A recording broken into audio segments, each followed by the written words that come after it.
Hello students, 11वीं class में आज अपने सेकंड लेसन स्टार्ट करने जा रहे हैं, unit and measurement. First lesson अपना हो गया था फिजिकल वर्ल्ड, जिसमें अपने फिजिक्स के बारे में पढ़ा था।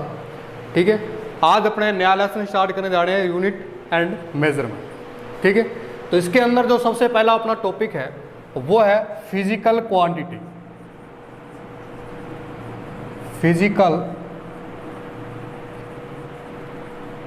क्वांटिटी यानी कि भौतिक राशि।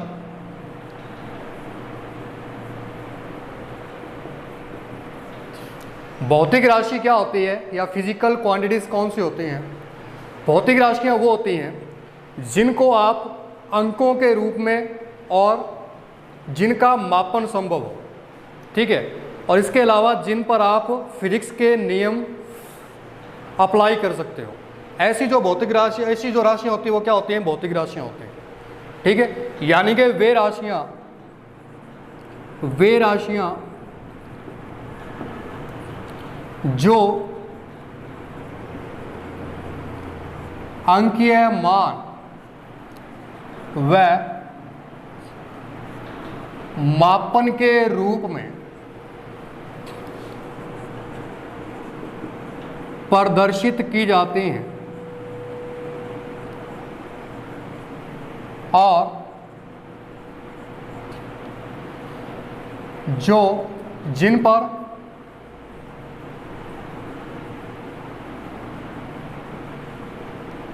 भौतिकी के नियम बने हों या भौतिकी के नियमों की पालना करते हैं, क्या कहलाते हैं? फिजिकल क्वांटिटीज कहलाते हैं। भौतिक राशियां क्या होती हैं? ऐसी राशियां होती हैं जिनको आप अंकीय रूप में और प्रदर्शित कर सकते हो और उसके साथ उसका मापन या मेजरमेंट भी क्या हो? पॉसिबल। ऐसी जो भौतिक राशियां होती है, ऐसी जो राशियां होती है वो क्या कहलाती हैं? भौतिक राशियां कहलाते हैं। इसके अलावा ये जो भौतिक राशियां हैं ये फिजिक्स के नियम को भी क्या करती हैं? फॉलो करते हैं। ठीक है, तो इसमें जो आप एग्जाम्पल ले लेते हैं आपने, जैसे मैंने कहा लंबाई लिखा, मैं क्या लिखा? लंबाई। क्या ये भौतिक राशि है क्या? ठीक है, देखो वही भौतिक राशि होगी जिसको आप अंकीय रूप में प्रदर्शित करते हो और जिनका मापन संभव हो। क्या लंबाई को अंकों के रूप में प्रदर्शित करते हो आप? हाँ, करते हैं। और क्या इसका मापन संभव है? संभव है। जैसे अपने कहते हैं 10 मीटर है, 5 मीटर है। ठीक है, तो इसमें क्या होगा? जैसे मैंने एग्जांपल लिया 5 मीटर, इसमें क्या हुआ? अंकीय मान भी आया और इसके साथ इसका मापन भी अपने किया कि इतनी लेंथ है इसकी मीटर के रूप में। ठीक है, तो ये क्या है? एक फिजिकल क्वांटिटी है। ठीक है, इसके अलावा और एग्जांपल लिया, जैसे अपने द्रव्यमान है, मास। द्रव्यमान क्या ये एक भौतिक राशि है क्या? देखो, अगर इसका मेजरमेंट संभव है और अंकों के रूप में अपने एक्सप्रेस कर सकते हैं तो ये क्या है? फिजिकल क्वांटिटी है। ठीक है, और जैसे देखो द्रव्यमान को आप कैसे प्रदर्शित करते हो? 5 किलोग्राम है, 10 किलोग्राम है, किसी का वेट अपने देखते हैं। ठीक है, तो वो अपने किस प्रकार से लिखते हैं? इस प्रकार से प्रदर्शित करते हैं, जैसे 10 kg ये लिखा। ठीक है, तो पहला मान इसका क्या है? अंकीय है और उसके बाद इसका मापन अपने ये किया। ठीक है, इसका मापन किया अपने केजी में, तो द्रव्यमान अपने लिखा 10 kg, तो ये क्या है? एक भौतिक राशि है। ठीक है, अब जैसे आपसे मैं बोलूं खुशी जो है, हैप्पीनेस जो है, क्या ये एक भौतिक राशि है क्या? क्या आप किसी की खुशी को माप सकते हो? ठीक है, कितने किलोमीटर खुश हुआ मैं या इतने मीटर खुश हो गया? ठीक है, ऐसा कोई भी मापन संभव नहीं है। क्या इस पर फिजिक्स के नियम बन सकते हैं? खुशी पर नहीं बने हुए हैं, नहीं फॉलो करती है, इसका मतलब ये भौतिक राशि नहीं है। ठीक है, जैसे मैंने लिखा क्रोधित होना। कोई व्यक्ति किसी पे क्रोधित होता है, कितना क्रोधित हुआ? इतना इतना इतना। कोई मेजरमेंट है क्या इसका? नहीं है। ठीक है, अपने एक्सप्रेस नहीं कर सकते, ना तो अंकीय मान में और ना ही इसका अपने मेजरमेंट कर सकते हैं भी कितना वो क्या हुआ? क्रोधित हुआ। इसका मतलब ये भी फिजिकल क्वांटिटी नहीं है। तो आपको समझ आ गया, भौतिक राशियाँ वही होती है जिनका अंकीय मान संभव हो और जिसका आप मापन कर सकते हैं। ठीक है, अगर आप किसी भौतिक राशि को प्रदर्शित करना चाहते हो तो वो कैसे करोगे? इस प्रकार से क्यू से लिखते हैं फिजिकल क्वांटिटी को, तो ये होती है एन यू। इस प्रकार से इसको आप प्रदर्शित करते हो। एन का मतलब ये न्यूमेरिकल वैल्यू है, ठीक है, अंकीय मान, और यू का मतलब ये इसकी यूनिट है। ठीक है, नेक्स्ट अपने यूनिट के बारे में पढ़ेंगे। एक बार भौतिक राशि को प्रदर्शित कैसे करती है वो देखा आपने, Q is equal to N U से अपने इसको प्रदर्शित करते हैं। कोई भौतिक राशि है, पहले उसका अंकीय मान आएगा, फिर उसकी यूनिट आएगी, ठीक है ना, फिर उसकी क्या आएगी, यूनिट आएगी। अब मान लो किसी भी भौतिक राशि को जैसे प्रदर्शित करना तो आपको, ठीक है, अब जो भी भौतिक राशि है उसके आगे आप ये एक WH वर्ड लगाओ तो आपके पास पूरी भौतिक राशि प्रदर्शित हो जाएगी। ठीक है, एक WH वर्ड ध्यान रखना, वो है कितना। ये WH वर्ड किसी भी भौतिक राशि के यदि आप आगे लगा देते हो तो आपके पास पूरी फिजिकल क्वांटिटी एक्सप्रेस हो जाती है, उसका अंकीय मान भी आएगा और उसकी यूनिट भी आ जाएगी। ठीक है, जैसे मैं एग्जांपल लूँ जिसका यदि अपने इसका एग्जांपल ले तो वो क्या है, जैसे मेरा एग्जांपल लेता हूं, जैसे मैं पढ़ा रहा हूं, कितने टाइम से पढ़ा रहा हूं, 2 घंटे से। कितने टाइम से पढ़ा रहा हूं, जैसे 2 घंटे से पढ़ा रहा हूं, तो इसका अंकीय मान भी आ गया और इसकी यूनिट भी आ गई, तो आपको पता चल गया समय कितना, 2 घंटे। ठीक है, इसके अलावा और एग्जांपल हो आप, ठीक है, जैसे आपके पास कोई टेबल है, ठीक है, उसका भार या द्रव्यमान कितना, ठीक है, तो भार की अपने बात करें तो उसके आगे कितना लगा देंगे। जैसे टेबल का भार कितना है, अपने लिखा 10 kg है, तो पूरी फिजिकल क्वांटिटी एक्सप्रेस होगी अपने पास, 10 न्यूमेरिकल वैल्यू आ गई और kg उसका यूनिट आ गया। ठीक है, तो इस प्रकार से ये WH वर्ड लगा के अपने क्या कर सकते हैं, उसका पूरी भौतिक राशि को प्रदर्शित कर सकते हैं। जैसे आपने पढ़ा होगा विद्युत धारा, ठीक है, 10th क्लास में विद्युत धारा, किसी परिपथ में विद्युत धारा प्रवाहित हो रही है, कितनी प्रवाहित हो रही है, अपने कहा कितनी प्रवाहित हो रही है, 10 एम्पियर हो रही है, तो पूरी फिजिकल क्वांटिटी एक्सप्रेस होगी 10 एम्पियर, अंकीय मान भी और इसकी यूनिट भी।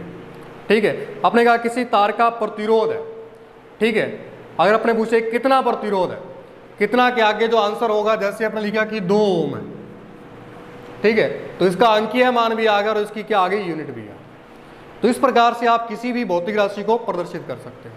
ठीक है, यानी कि भौतिक राशियां वही होती हैं जिनका अंकीय मान पॉसिबल हो और जिसका मापन संभव हो और जिन पर आप फिजिक्स के नियम बना सकते हो, वे क्या होती हैं, फिजिकल क्वांटिटीज होते हैं। मात्र या यूनिट, यूनिट क्या होती है, देखो किसी भी भौतिक राशि का आपको मापन करना तो उसका एक मानक मापन लिया जाता है। क्या लिया जाता है, इसका एक मानक मापन लिया जाता है जिससे आप तुलना करके बड़े मापन करते हो इनके। ठीक है, अब ये जो मानक मापन होता है इसी को अपने क्या कहते हैं, यूनिट कहते हैं। क्या कहते हैं, यूनिट कहते हैं। इसी से तुलना करके आप बड़े बड़े मापन इससे कर सकते हो या मेजरमेंट कर सकते हो। जैसे फॉर एग्जांपल लें, लंबाई है, लंबाई का मानक जो मापन है वो क्या है, स्टैंडर्ड जो मेजरमेंट है वो क्या है इसका, वो है 1 मीटर। क्या है, 1 मीटर। अब 1 मीटर से तुलना करके आप इसके बड़े बड़े मापन कर सकते हो। इसी के आगे पर आपने इसका डबल कर दिया तो 2 मीटर हो गया, ये ट्रिपल कर दिया तो क्या हो गया, 3 मीटर हो गया ये। ठीक है, इसी प्रकार इस 1 मीटर से तुलना करके आप बड़े बड़े मापन कर सकते हो, 10 मीटर हो गया, 50 मीटर हो गया, जैसे अपने लेंथ आप मेजरमेंट करते हो। ठीक है ना, तो ये जो मानक मात्रक है इसी को अपने क्या बोलते हैं, यूनिट बोलते हैं। ठीक है, अब जैसे द्रव्यमान है, द्रव्यमान का जो मानक मात्रक है वो क्या है, वो है 1 kg। जब भी द्रव्यमान का जो मात्रक बनाया गया तो उसमें क्या था, 1 kg को मानक मात्रक माना गया। अब इसी से तुलना करके इसके बड़े मात्रकों के रूप में आप इसको लिख सकते हैं। ठीक है, अब जैसे हमने लिखा 10 kg, तो इसकी तुलना किससे की अपने, 1 किलोग्राम से, यानी कि 1 किलोग्राम का कितने गुना है, 10 गुना। ठीक है, तो ये क्या हो गया, 10 किलोग्राम हो गया। ठीक है, जैसे 60 किलोग्राम है, तुलना आप किससे कर रहे हो, 1 किलोग्राम से, और जिस यूनिट से आप तुलना कर रहे हो, जिस मेजरमेंट से आप तुलना कर रहे हो, उसी को क्या कहते हैं आपने, यूनिट कहते हैं, या इसको मानक मात्रक भी बोल देते हैं। ठीक है, तो ये होती है यूनिट। ठीक है, यानी किसी भी भौतिक राशि को अपने एक मानक मापन के रूप में प्रदर्शित करते हैं। ठीक है, मानक मापन के रूप में। इसी स्टैंडर्ड मेजरमेंट को क्या कहते हैं, यूनिट कहते हैं, जिससे आप तुलना करके बड़े बड़े मापन करते हैं। ठीक है, जैसे अपने लंबाई का लिया तो 1 मीटर है, 1 मीटर इसका क्या है, मानक मापन है, जिसको अपने क्या कहते हैं, यूनिट कहते हैं, मीटर यूनिट हो गई है। ठीक है, अब इसी से तुलना करके आप बड़े बड़े मेजरमेंट कर सकते हैं। ठीक है, 50 मीटर है, 10 मीटर है। ठीक है, इस प्रकार से आप इससे कंपैरिजन कर सकते हैं। ठीक है, 1 मीटर है वो इसकी क्या होगी, यूनिट होगी, लेंथ। ठीक है, इसी प्रकार जो द्रव्यमान है वो है। ठीक है, द्रव्यमान में अपने पास 1 किलोग्राम है, वो क्या है, स्टैंडर्ड मेजरमेंट है, जिसको अपने यूनिट कहेंगे। इसी से तुलना करके आप बड़े बड़ा मेजरमेंट कर सकते हो, 10 kg है, 60 kg है। ठीक है, इसके कितने गुना होगा, ठीक है, 10 गुना होगा, 50 गुना होगा, इस प्रकार से कंपैरिजन कर सकते हो। ठीक है, जैसे धारा है, विद्युत धारा पढ़ा होगा 10th क्लास में आपने, आई से लिखते हो। ठीक है, इसका क्या होता है, 1 एम्पीयर होता है, स्टैंडर्ड मात्रक क्या होता है, 1 एम्पीयर होता है। इसी से तुलना करके आप अधिक मानों की धारा का मापन कर सकते हो। ठीक है, जैसे भी लिखा 10 एम्पीयर लिखा, तो 1 एम्पीयर का कितने गुना है, 10 गुना। ठीक है, जिससे अपने तुलना कर रहे हैं वो उसका क्या है, मात्रक। ठीक है, तो ये होता है मात्रक। ठीक है, और किसी भी भौतिक राशि को आप इस प्रकार से रिप्रेजेंट करते हो, Q = N। ठीक है, अब ये मानक मात्रक बनाए गए हैं साइंटिस्ट के द्वारा। ठीक है, ये पहले से फिक्स किए गए हैं, साइंटिस्ट के द्वारा बनाए गए हैं मानक मात्रों को। ठीक है, अब कोई भी आपको मानक मात्रक बनाना है, मान लो किसी भौतिक राशि मिल गई, आपको उसका मानक मात्रक बना रहे हो। ठीक है, जो स्टैंडर्ड जो यूनिट बनाओगे तो उसके लिए कौन कौन सी कंडीशनें फॉलो करनी है आप। ठीक है, उसको आपको लोग देखोगे, यानी कि मानक मात्रकों के लिए जो शर्तें होती हैं, के लिए आवश्यक शर्तें, वो देखनी है। ठीक है, अगर मान लो आप कोई यूनिट बना रहे हो, ठीक है, तो वो कैसी होनी चाहिए। पहली बात तो वो क्या होनी चाहिए, आसानी से उपलब्ध होनी चाहिए। क्या होनी चाहिए, आसानी से उपलब्ध होनी चाहिए यूनिट, जो भी आप स्टैंडर्ड यूनिट बना रहे हो। ठीक है, ऐसा नहीं है कि अपने इंडिया में तो है वो, लेकिन बाहर अदर कंट्रीज में पॉसिबल नहीं है। ठीक है, इजीली ये उपलब्ध हो जानी चाहिए। ठीक है, और दूसरी बात सर्वमान्य होनी चाहिए। ठीक है, सभी जगह ये वैलिड होनी चाहिए। ठीक है, नंबर 3, ताप, दाब आदि पर निर्भर ना करें। जो आप यूनिट बना रहे हो वो ताप दाब आदि इन पर डिपेंड नहीं करनी चाहिए। ऐसा नहीं है कि आप गर्म जगह पे ले जाओगे तो यूनिट अलग मेजरमेंट दे, अगर आप ठंडी जगह पे ले जाओ तो यूनिट अलग मेजरमेंट दे। ठीक है ना, तो जो यूनिट आप बना रहे हो ये इन चीज़ों पे डिपेंड नहीं करनी चाहिए। ठीक है, तो पहली बात तो ये आसानी से उपलब्ध होनी चाहिए। ठीक है, और सर्वमान्य होनी चाहिए, और ताप दाब आदि इन पर ये डिपेंड नहीं करनी चाहिए। और चौथी बात, इनका आकार निश्चित होना चाहिए। क्या होना चाहिए, आकार निश्चित होना चाहिए। ऐसा नहीं है कि आपने बहुत बड़ी यूनिट बना दी, ठीक है, जिसको आप एक स्थान से दूसरे स्थान तक नहीं ले जा सकते। ठीक है, जो आकार है वो क्या होना चाहिए, निश्चित होना चाहिए। ठीक है, तो ये चीज़ें होती है मानक मात्रों को बनाने के लिए आवश्यक शर्तें जो है। ठीक है, अगर आप ये चीज़ें फॉलो कर रहे हैं तब आप यूनिट बना सकते हो। ठीक है, तो ये है यूनिट। मात्रकों को, जो मात्रक के प्रकार हैं,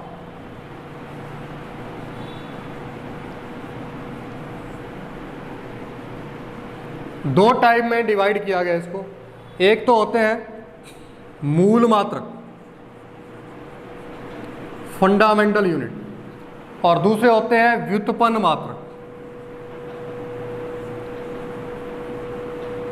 दूसरे होते हैं व्युत्पन्न मात्रक। ठीक है, मूल मात्रक कौन से होते हैं या फंडामेंटल यूनिट कौन सी होती है? वे मात्रक जो पूर्णतः स्वतंत्र हो। ठीक है, वे मात्रक जो पूर्णतः क्या हो? स्वतंत्र हो, जो अन्य मात्रकों पर निर्भर न करें, न करें। वो क्या होते हैं? मूल मात्रक होते हैं। जैसे लंबाई है, लंबाई का मात्रक क्या है? मीटर है। द्रव्यमान है, इसका क्या है?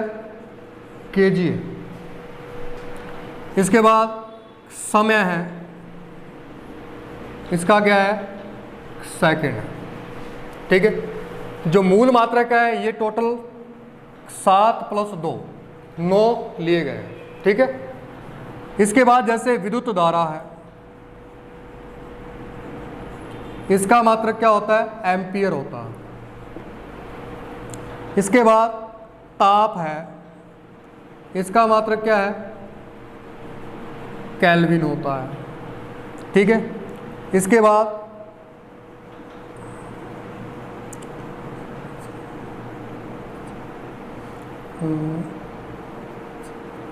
पदार्थ की मात्रा है,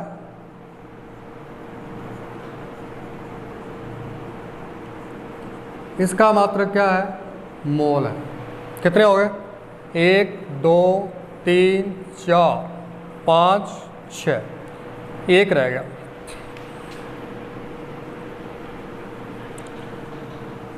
वो है पदार्थ की तीव्रता, प्रकाश की तीव्रता मान।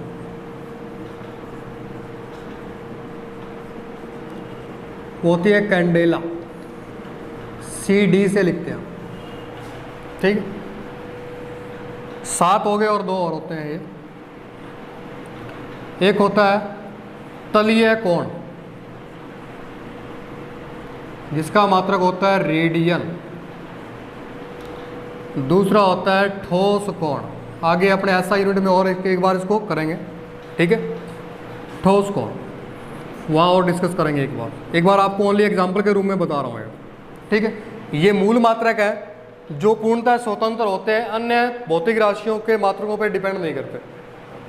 ठोस कोण, इसका होता है स्टेरेडियन। इसको अपने फिर से डिस्कस करेंगे आगे, ऐसा यूनिट पढ़ेंगे जब। ठीक है, एक बार एग्जांपल के रूप में बताया मूल मात्रक इस प्रकार से होते हैं। ठीक है, अब बात करते हैं अपने व्युत्पन्न मात्रकों की। व्युत्पन्न मात्रक कौन से होते हैं? वे मात्रक जो मूल मात्रकों की सहायता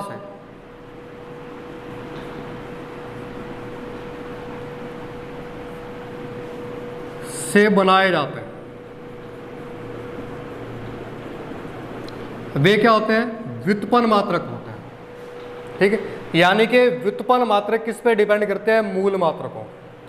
ठीक है, ये ओरिजिनल मूल मात्रक है और इनकी सहायता से अन्य मात्रकों को व्युत्पत्तित किया जाता है, इसलिए इसको व्युत्पन्न मात्रक बोलते हैं। ठीक है, जैसे मान लो एग्जाम्पल लें अपने, बात करें क्षेत्रफल की। क्षेत्रफल का मात्रक क्या होता है? मीटर स्क्वायर होता है। किससे बना है? इस लेंथ के मात्रक से बना। किससे बना? लेंथ के मात्रक से, इसकी सहायता से बना। तो ये कौन सा है? व्युत्पन्न मात्रक है। जैसे आयतन है, ये क्या होता है? मीटर की क्यूब होता है। ये भी किससे बना? इससे बना। ठीक है, इस प्रकार से। और जैसे बात करो आप, वेग है या चाल है, इसका मात्रक क्या होता है? मीटर पर सेकंड। ये किससे बना? लंबाई से और समय से, इन दोनों से व्युत्पत्तित हुआ है, इसलिए वेग क्या है? एक व्युत्पन्न मात्रक। ठीक है। और देखो जैसे आप त्वरण है, ये क्या होता है, मीटर पर सेकंड स्क्वायर। ये भी किससे बना, लंबाई से और समय से बना। तो ये भी क्या है, एक व्युत्पन्न मात्रा। ठीक है, तो ये सारे क्या है, व्युत्पन्न मात्रा है। इस प्रकार से और भी होते हैं, एग्जाम्पल के रूप में मैंने आपको बताया, जो इन मात्रकों की सहायता से बनते हैं। ठीक है, तो ये होते हैं व्युत्पन्न मात्रक। तो मात्रकों को दो पार्ट में डिवाइड किया गया है, मूल मात्रक और व्युत्पन्न मात्रक। वे मात्रक जो पूर्णतः स्वतंत्र होते हैं और जो अन्य मात्रकों पर डिपेंड नहीं करते। ठीक है, और वो क्या कहलाते हैं, मूल मात्रक कहलाते हैं। इनको 7 और प्लस 2 मात्रकों 9 मात्रक होते हैं टोटल। ये लंबाई है, द्रव्यमान है, समय है, विद्युत धारा है, ताप है, पदार्थ की मात्रा है, प्रकाश की तीव्रता। ठीक है, इस प्रकार से है। ठीक है, तलीय कोण है, रेडियन है, जैसे ठोस कोण है, स्टेरेड। ठीक है, और व्युत्पन्न मात्रक कौन से होते हैं, वे मात्रक जो मूल मात्रकों की सहायता से बनते हैं, वो कौन से होते हैं, व्युत्पन्न मात्रक। ये इनके एग्जाम्पल, मात्रकों की पद्धतियां। ठीक है, यूनिट सिस्टम। देखो मात्रकों की मोस्टली 3 प्रकार की पद्धतियां हैं।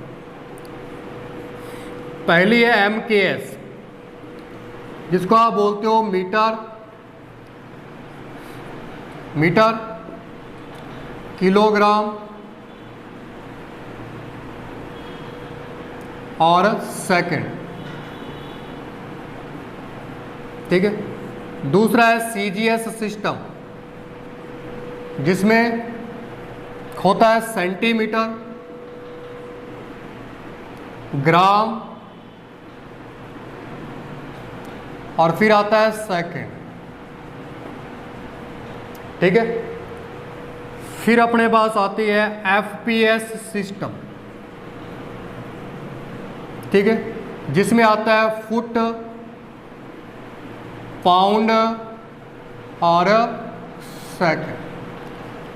तो यूनिट को 3 पद्धतियों में डिवाइड किया गया है, MKS, CGS और FPS। ठीक है, इसको बहुत कम यूज करते हैं, मोस्टली ये 2 यूज होते हैं। ठीक है, तो इन्हीं को पढ़ेंगे अपने। इसमें एग्जांपल ले लेते हैं अपने कोई। ठीक है, यहाँ भौतिक राशि लेते हैं। ठीक है, इसका MKS में पहले यूनिट लेंगे अपने, फिर CGS में लेंगे। ठीक है, जैसे सबसे पहले बात करें अपने लंबाई है। लंबाई का MKS में क्या होता है, मीटर, और CGS में क्या होता है, सेंटीमीटर। ठीक है, दूसरी बात करें अपने द्रव्यमान की। MKS में क्या होता है, किलोग्राम, और CGS में क्या होगा, ग्राम होगा। ठीक है, फिर अपने बात करें समय की। इसमें क्या होता है, सेकंड, और इसमें भी क्या होता है, सेकंड होता है। और देखो जैसे वेग की बात कर रहे हो, वेग का इसमें मीटर पर सेकंड होगा, और CGS में क्या होगा, सेंटीमीटर पर सेकंड होगा। क्या होगा, सेंटीमीटर पर सेकंड होगा। और त्वरण है, जैसे MKS में क्या होगा, मीटर पर सेकंड स्क्वायर, उसमें क्या होगा, सेंटीमीटर पर सेकंड। ठीक है, तो इस प्रकार से MKS में ये रहता है और CGS में ये मात्रक रहता है। ठीक है, तो ये आपको 4-5 मोस्टली ध्यान में रखना। ठीक है, और भी होते हैं, एग्जाम्पल के रूम में आपको बताए हैं। ठीक है, MKS में इस प्रकार से होते हैं, CGS में इस प्रकार से होते हैं।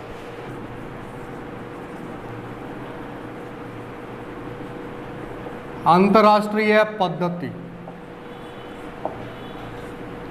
SI unit. ठीक है, मोस्टली इसी को यूज किया जाता है। ठीक है, जो भी आप न्यूमेरिकल करोगे, ठीक है, और जो भी आप एप्लीकेशन या जो भी आप फॉर्मूले पढ़ोगे, मोस्टली इसको यूज करोगे। ठीक है, जितने भी न्यूमेरिकल सॉल्व किए जाते हैं वो अंतर्राष्ट्रीय पद्धति में होते हैं। देखो अंतर्राष्ट्रीय पद्धति क्या होती है, 1960 में इंटरनेशनल लेवल पर एक सभा हुई थी। इंटरनेशनल लेवल पर क्या हुई थी? एक सभा हुई थी जिसमें भिन्न भिन्न देशों से साइंटिस्ट इकट्ठे हुए थे। ठीक है, उन साइंटिस्टों ने मूल मात्रकों का चयन किया था। ठीक है, मूल मात्रकों का चयन किया था जो पूरे विश्व में जाने जाएंगे। ठीक है, ठीक है। अगर लंबाई का मात्रक जैसे मीटर इंडिया में है तो अमेरिका में, कनाडा में, वहाँ पर भी क्या रहेगा? मीटर रहेगा। ठीक है, तो इस प्रकार से अंतर्राष्ट्रीय पद्धति में जो सभा हुई थी वहाँ पर 7+2 मूल मात्रक बनाए गए।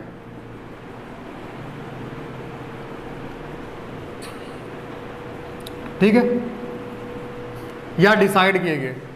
9 मूल मात्रकों को इसमें डिसाइड किया गया। अंतर्राष्ट्रीय लेवल पर सभा हुई थी।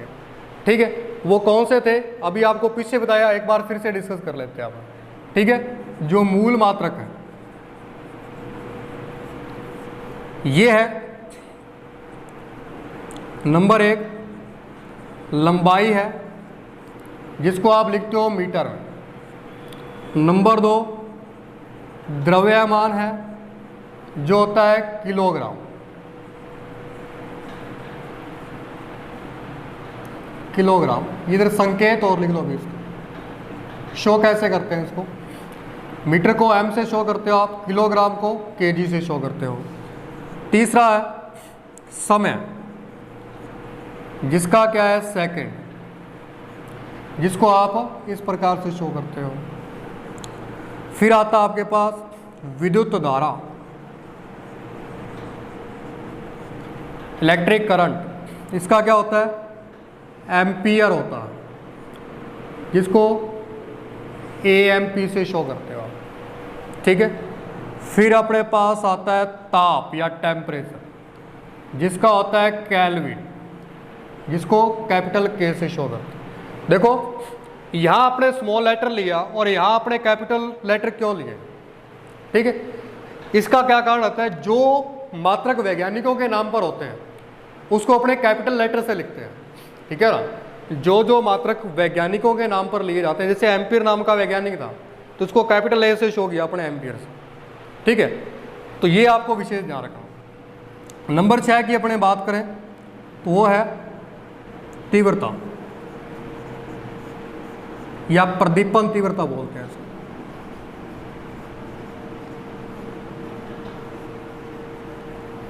इसका होता है कैंडेला,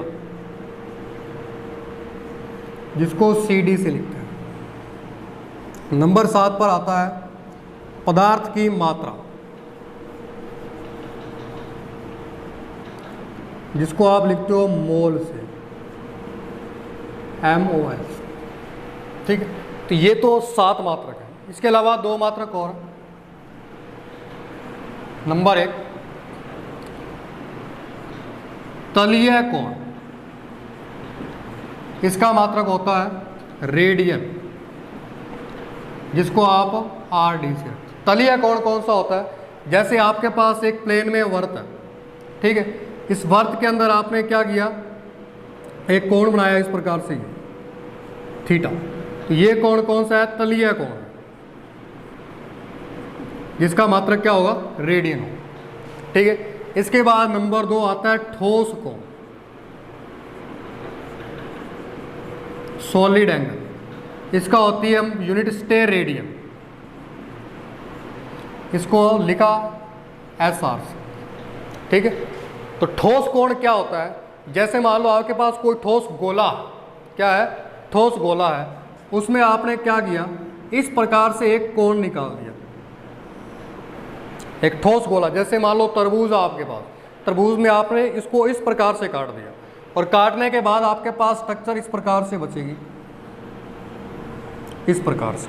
अब ये जो एंगल बना है, इसको क्या कहते हैं? ठोस कोण कहते हैं। इसको ओमेगा से लिख देते हैं या फिर इसको ओम से लिखते हैं। ठीक है, ये क्या होता है? ठोस कोण होता है। अगर किसी प्लेन में आपने ये कोण काटा, किसी वर्त में आपने कोण काटा है, तो वो कौन सा होगा? तलीय कोण होगा। अगर किसी गोले में आपने इस प्रकार से शंकु काट दिया, इस प्रकार से एंगल काट दिया, इसको बाहर निकाला, तो ये कौन सा कोण होगा? ठोस कोण होगा। ठीक है, तो इस प्रकार से ऐसा यूनिट के अंदर ये 9 मात्रकों को डिसाइड किया गया, ठीक है, जो पूरे विश्व में मान्य है, इसलिए इसको बोलते हैं एसआई यूनिट, ठीक है। तो ये थी अपनी एसआई यूनिट, प्रचलित जो मात्रक है, जिनको अलग नाम से अपने याद ध्यान में रखते हैं, जैसे बल, बल का मात्रक क्या होता है, न्यूटन होता है, जिसको किससे लिखते हो आप, एन से, ठीक है। और जैसे देखो कार्य है, कार्य का मात्रक क्या होता है, जूल, छोटी क्लासों में पढ़ा होगा अपने, जे से लिखते हैं, ठीक है। जो फेमस मात्रक है उनकी बात कर रहे हैं अपन। और देखो जैसे विद्युत धारा का आपने पढ़ लिया, प्रतिरोध का, प्रतिरोध का मात्रक क्या है, ओम है, जिसको आप इस प्रकार से लिखते हैं। और जैसे विभवांतर है, 10th क्लास में पढ़ा होगा आपने, पोटेंशियल डिफरेंस, इसको किससे लिखते हैं, वोल्ट से, V से शो करते हैं, ठीक। और देखो जैसे चुंबकीय फ्लक्स है,